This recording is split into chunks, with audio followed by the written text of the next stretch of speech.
Section 1. You will hear a woman calling the London Police Department to report a robbery. First, you have some time to look at questions 1 to 4.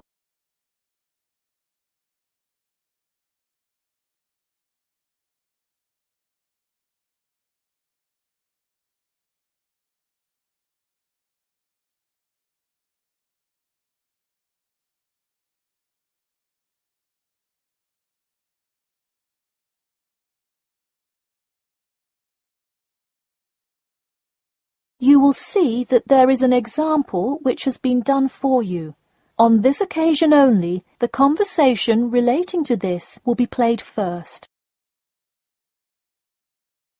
Hello, London Police Department. Yes, I would like to report a robbery. The woman says that she would like to report a robbery, so robbery has been written in the space. Now we shall begin.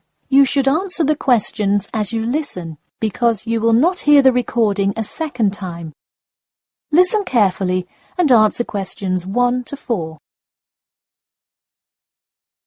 Hello, London Police Department. Yes, I would like to report a robbery. All right, just a minute while I pull up the form. OK, could you give me your first and last name? Anna Grieg. Anna Gregg.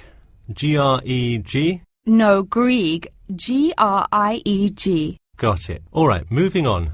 Gender, female. Date of birth? 15th of March, 1980. All right, thanks. Just a few more personal information questions, and then we can address your claim. All right. What's the address? 4 Ellendale Street. That's E-L-L-E-N-D-A-L-E. Oh, right, Ellendale Street. Yeah, we've had a lot of break-ins in that area lately. And the postal code?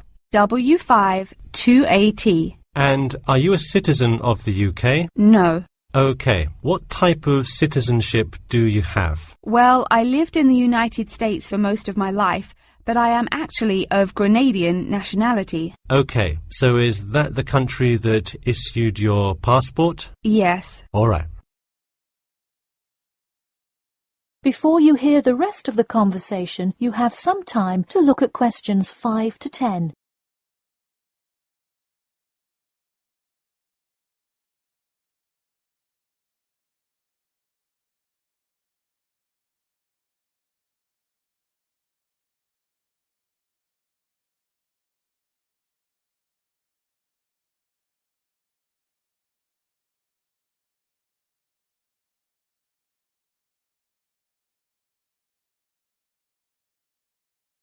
Now listen and answer questions 5 to 10.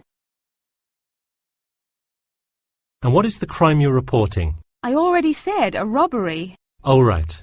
Sorry. This is about the 100th robbery report I've filled out today. Have you had any prior break-ins? In the building or just my flat? The unit below mine got broken into last year. No. Just your flat. Oh, then no, not here. All right. Let's see here. Can you think of anything that was out of the ordinary around your building, or anyone who may have had reason to do this? No, it seemed like just a normal evening. I didn't see anyone suspicious and can't think of anyone that would target me specifically. How long has this been your place of residence? Let me think. I moved in on February 1st and it's October, so it's been about 8 months already. Wow, time flies. And that is just for Ellendale, yeah? Yes, I have lived in the UK for just over 1 year. I see. Can you give me the first and last names of all members of the household? Actually, I live alone. OK, so no other occupants. And can you give me a brief account of what happened? I left to go to a dinner party at 6 p.m.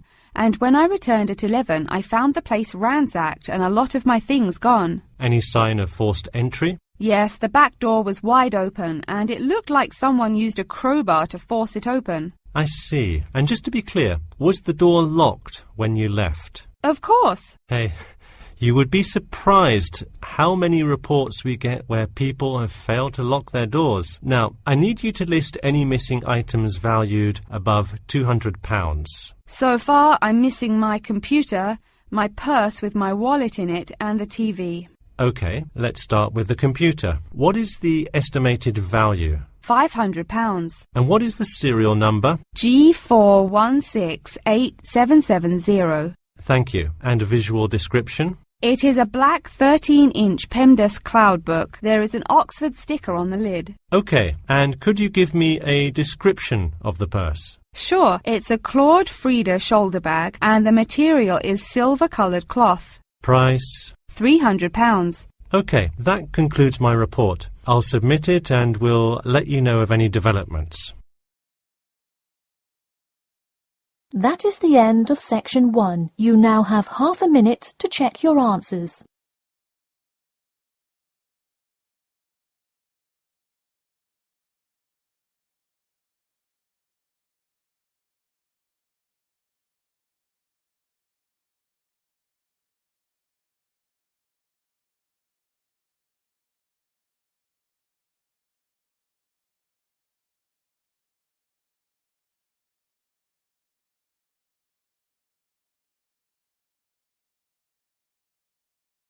Now turn to section 2. Section 2. You will hear two students called Mark and Gina asking their tutor for advice on the extracurricular project. First, you have some time to look at questions 11 to 14.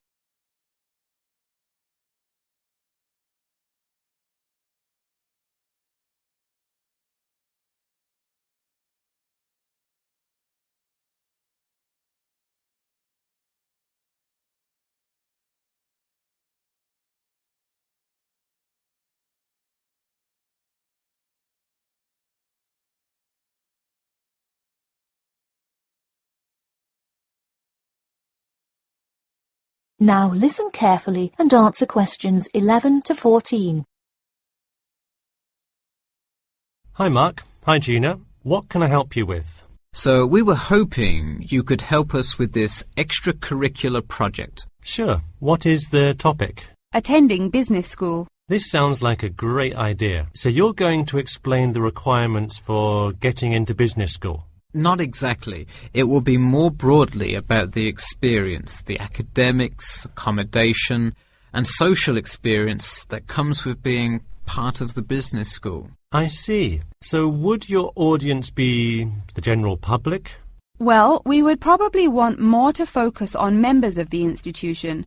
We would especially like to reach individual applicants to the business school. I see. Now, what form will this information be? You could give a talk to all the summer courses. All you'd need is permission from the course director. Or you could pass out information outside the student union.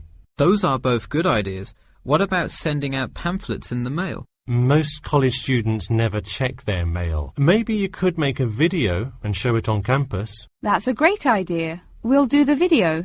Great. And as members of the business school, do you have an incentive to attract new students? If so, this idea is a great way to do that. No, the idea actually came about because of how much students like us worry about their studies. Yeah, when I got into business school, there were a lot of things I had not prepared for, so the video would cover a lot of things Mark and I wish we had known upon entering business school. Right. Before you hear the rest of the talk, you have some time to look at questions 15 to 20.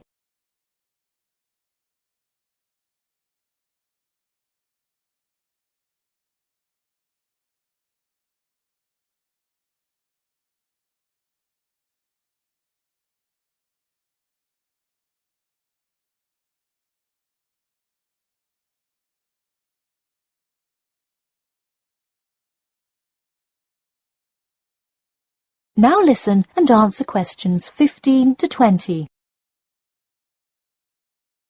What would you talk about first? The first and probably most important section would be academics. Good idea. So, would you provide guidance on what courses to take? We want to focus especially on the approaches professors take, their teaching methods. It is far different than what students are used to in high school and even in liberal arts college. Good idea. And how long do you think you would spend explaining academics? We'll probably spend 7 minutes on it. We also have some ideas for talking about housing, food options and stuff like that. We're not really sure how to tie it all together though. I think it would be suitable to title that section Accommodation. What do you think? That could work. We'll definitely describe the different dining options at the cafeteria and then walk students through flats and the grueling process of finding one near the business school campus. Okay, so we would cover specifics on the cafeteria as well as flats. I think those are both helpful. We could spend about 6 minutes on accommodation and be sure to touch on those specifically. Great. Is there anything else you would talk about? We definitely want to go over the social aspect of attending school here. Of course. I think it's good to have a little fun once in a while when you're working so hard in school. I think we are going to introduce new students to the disco that so many upper-class men know and love. Maybe we'll include a few other places too, but that's the main one. We're also going to invite students to the international evening taking place in the first week of school as a great chance for our large international student population to meet a lot of other new students. It can definitely be hard to meet people as an international student. I think that is a great idea. You may want to spend slightly longer on this section than the other two. How about 8 minutes? That sounds reasonable. So overall, the introduction should take 3 minutes and then the conclusion should take 4, giving us a total of 28 minutes. I wouldn't rush your introduction. Maybe give it between 4 and 6 minutes. The conclusion, though, can be shorter since it's just a quick refresher of each of the topics. Give that not more than 2 minutes. Okay, so in total, the video should take about the same time, just more intro and less conclusion? Precisely. All right, we're going to get to work on our video. Thanks for your help. That is the end of section 2. You now have half a minute to check your answers.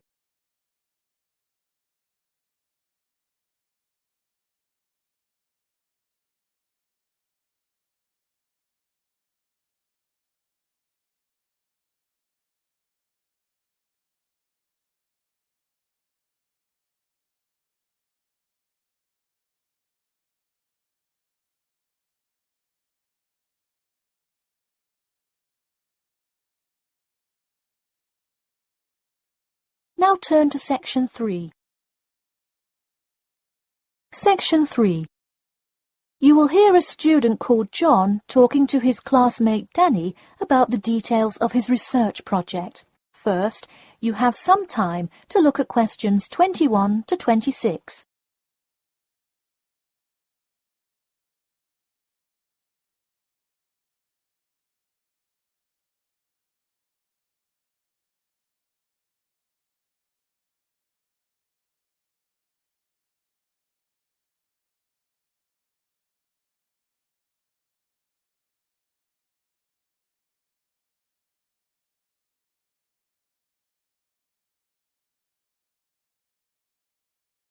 Now, listen carefully and answer questions 21 to 26.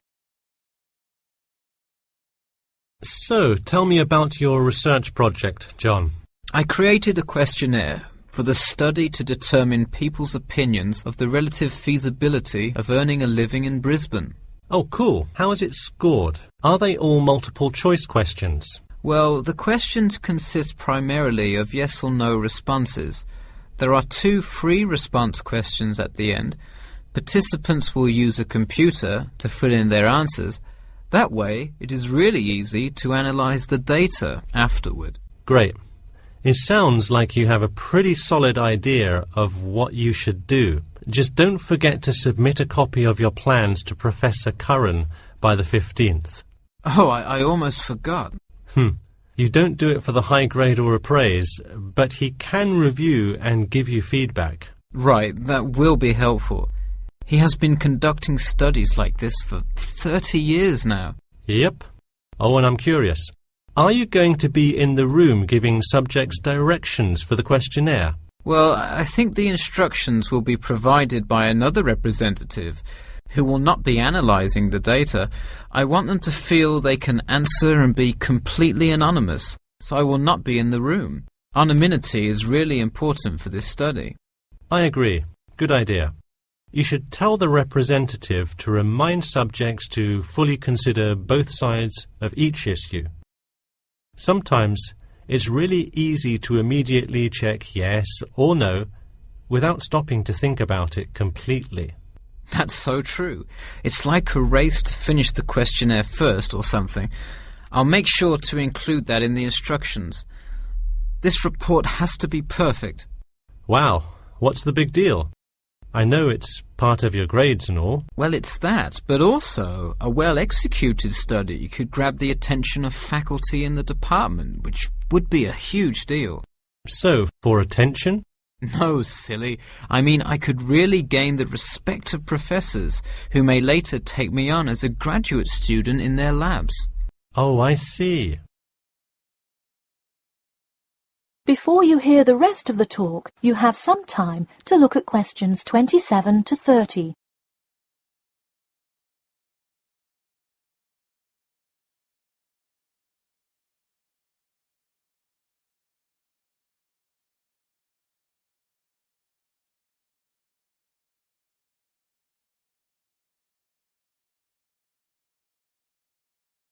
Now, listen carefully and answer questions 27 to 30. Let me take a look at the survey. Wow, this looks great. The map of the median income by region is a great tool. Where did you find it? Oh, thanks. I read a lot of sources and just noticed this one in a small psychology journal called Modern Psychology. It's more helpful than the photo I added, but I think the photo is just so interesting. It was in the newspaper last year during that huge wage strike. It's great. Probably not necessary, but it looks great. I don't understand. What is WKRX's involvement here? Oh, the radio station agreed to sponsor the study if I play their station in the room. Wow, interesting. So you don't have to pay for any of this? Exactly. Nice. Where did you get that idea? Last month, at the Psychology Club Council meeting, someone talked about how easy it is to get sponsorship from local businesses, so I listened to their advice and called around. I'll have to remember that. Well, this all looks great. Good luck. That is the end of section 3. You now have half a minute to check your answers.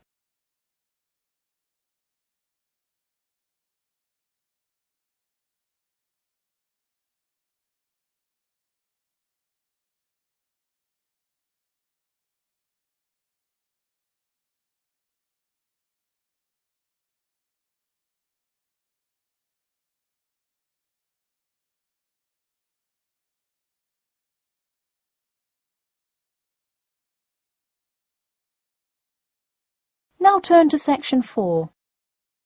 Section 4. You will hear the beginning of a lecture about the Pleasanton Town Market. First, you have some time to look at questions 31 to 40.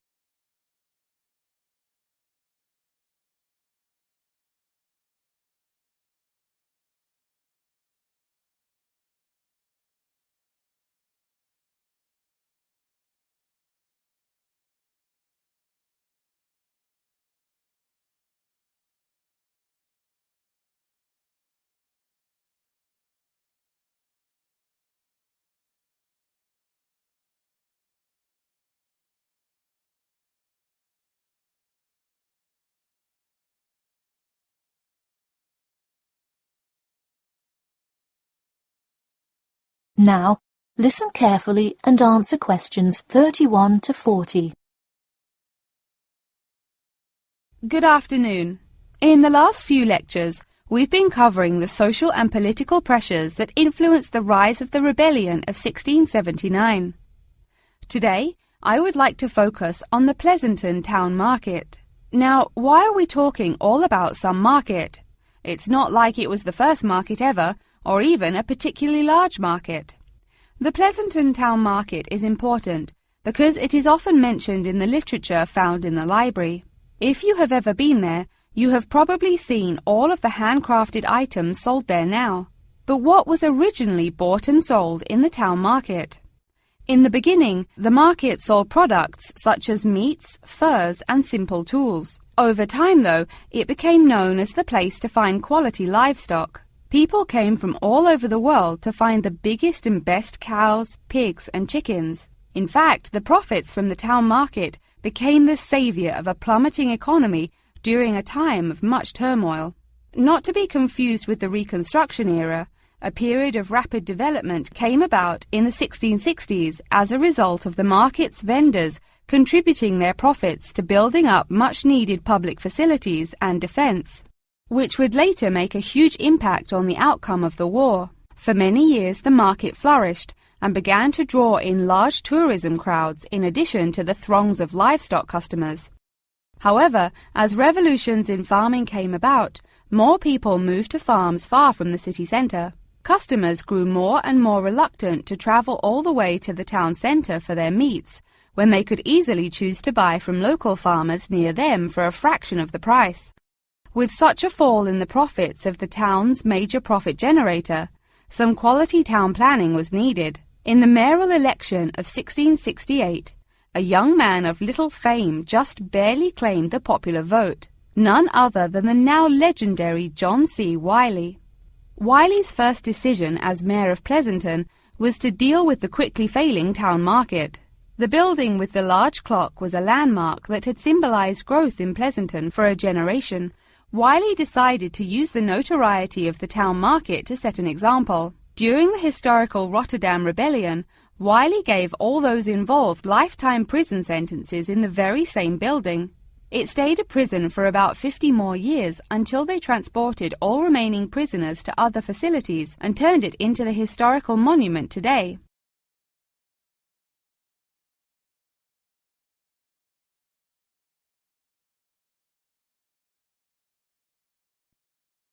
Now that you know the basics of the history of the Pleasanton Town Market, I will introduce your next group project. I want you to make a short film based on the real historical events that occurred in Pleasanton before and during the uprising. I will give you some class time to look through the library's reference section, but you will be responsible for conducting further research outside of class. I suggest starting by looking for information on the market itself. You'll find plenty of information. In fact, some students complain that there is actually too much information on it. On your own time, you could find family members of old war veterans to conduct interviews. Sometimes they provide wonderful insight that you wouldn't find in proper history books. But be careful, an interview that is riddled with bias is useless. I myself have some very old photographs here that you are welcome to take a look at for some inspiration. I'm lucky enough to own this one of Jim Wiley himself. Very interesting to see, but does not provide enough information to add much to your film. Feel free to take this film into whatever direction you choose. You could even do a crime thriller based on real outlaws. All you would have to do is look through the newspaper archives in the crime section during that time period. Try to get as much detail as you can, but you may end up having to draw your own conclusions. Okay, that's enough from me, so let's go on to... That is the end of section 4. You now have half a minute to check your answers.